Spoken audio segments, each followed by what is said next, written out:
দেখো কি সুন্দর ছমছম করে বৃষ্টি পড়ছে।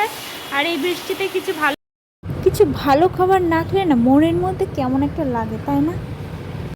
Hello everyone, welcome back to my channel.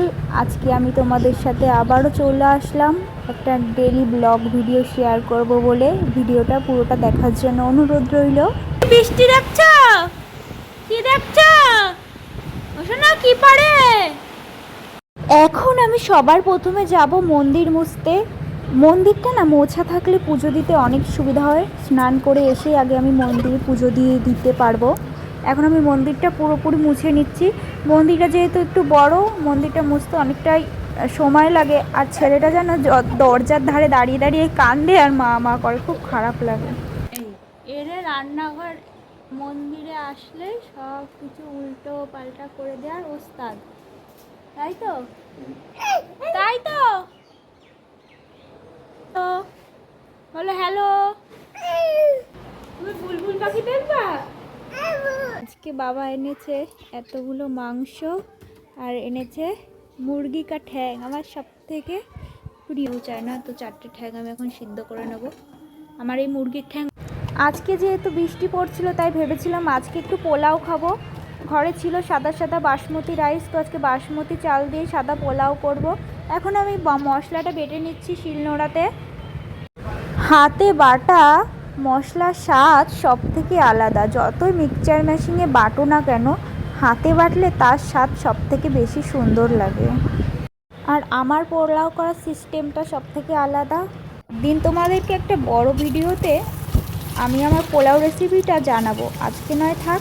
আমি এখানে আলুটা ভেজে নিচ্ছি মাংসের, আর এদিকে কিশমিশটাও ভেজে নিচ্ছি। কি পাইছে? হ্যাঁ, খিদা পাইছে? কি খাবা? ও 14 বার আসছে আমার এই সোনাটা এখন আমার কোলে। আজকে আমার যে কি খারাপ লাগছে তোমাদেরকে কি বলবো। আজকে না আমার এত কাজ ছিল যে আমি ছেলেটার দিকে নজর রাখতে পারিনি। ছেলেটাকে আজকে দুপুরবেলা একটুখানি ওটস দিয়ে কলা দিয়ে খাইয়ে রেখেছি। ওর জন্য কিছু সবজি ভাত করে দেবো, সেটাও আমি করতে পারিনি।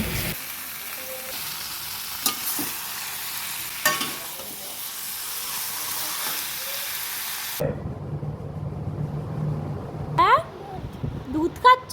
কি সুন্দর বোঝে। ও এখন দুধ খাচ্ছে, তাই তো? গয়ম তুমি ভালো। একটা বাচ্চাকে খাওয়াতে যে কত সময় লাগে এই 4 মিনিটের ভিডিওতে সেটা বোঝা যায় না। আমি রাঁধছি, একদিকে দৌড়ে দৌড়ে যাচ্ছি, একদিকে আবার 1 চামচ করে ছেলেকে খাইয়ে যাচ্ছে। আর দেখো ছেলে 14 বার এদিকে চলে যাচ্ছে ওদিকে চলে যাচ্ছে, আবার ওকে নিয়ে আসছি, আবার খাওয়াচ্ছি। এই ধৈর্যটা একমাত্র মাই ধরতে পারে, আর এই কষ্টটা একমাত্র মাই করতে পারে। আমার চালটা সেদ্ধ করা হয়ে গেছে। এখন আমি এখানে ঘি, তারপরে কিশমিশ বেশি করে মিশাবো, তাহলেই আমার পোলাওটা রেডি হয়ে যাবে আর ঝুরঝুরে হবে। এভাবে করলে পোলাওটা বেশি ঝুরঝুরে হয়। দেখো কত সুন্দর হয়েছে। বাবার শরীরটা ভালো লাগছিল না, বললো তুই খেয়ে নে, তাই আমি এখন খেয়ে নিচ্ছি। আর আজকের মাংসটা পোলাওটা খুব দারুণ হয়েছে গো। আজকে বিকেলে ছেলেকে বেদিনীদের মতো করে বেঁধে সাইকেলে করে নিয়ে ঘুরতে গেছিলাম দিদাবাড়ি। আর আমি ছেলেকে যখনই যাই এভাবে বেঁধে নিয়ে যাই যাতে পড়ার ভয় না থাকে। আর আমি সাইকেল নিয়ে ওকে ঘোরাই, আর ও ঘুরতে না খুবই ভালোবাসে। দুপুরবেলায় যেহেতু ছেলেকে ভালো কিছু খাওয়ানো হয়নি, তাই জন্য রাত্রিবেলা করে দিয়েছিলাম একটা ওটস দিয়ে গাজর দিয়ে কুমড়ো দিয়ে খিচুড়ি। এখন আমি রাত্রে ডিনারটা করে নিচ্ছি। তোমাদের যদি আমার ভিডিওগুলো ভালো লাগে অবশ্যই লাইক কমেন্ট করো, আর চ্যানেলটাকে ফলো করে দিয়ে যাও যদি ফেসবুক থেকে দেখে থাকো। আর ইউটিউব থেকে দেখলে চ্যানেলটিকে সাবস্ক্রাইব করে দিও, কারণ তোমাদের ভালোবাসা ছাড়া আমার এগোনো সম্ভব না। তোমরা সবাই আমাকে একটু ভালোবাসা দিও। তো এখানেই ভিডিওটা শেষ করছি।